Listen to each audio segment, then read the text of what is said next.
नांदेड जिल्हा संपूर्ण माहिती.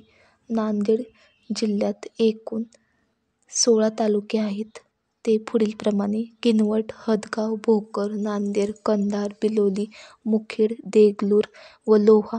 याशिवाय तालुका पुनर्रचनेच्या मार्गाने मुदखेड, हिमायतनगर, माहूर, धर्माबाद व उमरी हे नवीन तालुके 26 जून 1999 रोजी अस्तित्वात आले आहेत, तर 30 डिसेंबर 1999 रोजी अर्धापूर व नायगाव म्हणजेच खैरगाव हे आणखी 2 नवीन तालुके अस्तित्वात आले आहेत. त्यामुळे जिल्ह्यातील तालुक्यांची एकूण संख्या 16 झाली आहे. तर नांदेडमधील प्रमुख स्थळे कोणती? जिल्हा केंद्र नांदेड येथे आहे. गुरुद्वारा गुरु गोविंद सिंगांची समाधी नांदेड येथे आहे. नरसिंह मंदिर, नंदनवन, कुष्ठधाम हेही आहे. माहूर येथे रेणुका माता मंदिर आहे. दत्त मंदिर आहे. माहूरगड किल्ला आहे.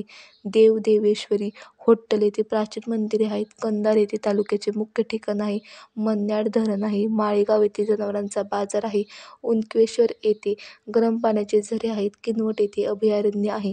गोदावरी नदीकाठी वसलेल्या नांदेड या शहरात शीखांचे 10वे गुरु गुरु गोविंद सिंगजी यांची समाधी आहे. सध्याचे नांदेड हे शहर प्राचीन काळी 9 ऋषींचे निवासस्थान नवदंडी म्हणून ओळखले जात होते. नांदेड जिल्ह्यातील किनवट, कंधार व मुखेड या तालुक्यामध्ये लमाण या भटक्या म्हणून गणल्या गेलेल्या जमातींची वस्ती एकवटली आहे. देवीच्या 3.5 पीठांपैकी एक गणले जाणारे रेणुका देवीचे माहूर हे क्षेत्र नांदेड जिल्ह्यात आहे. ते माहूर या तालुक्यात आहे. निर्मळचे डोंगर नांदेड जिल्ह्यात आहे. Please like, share and subscribe my YouTube channel.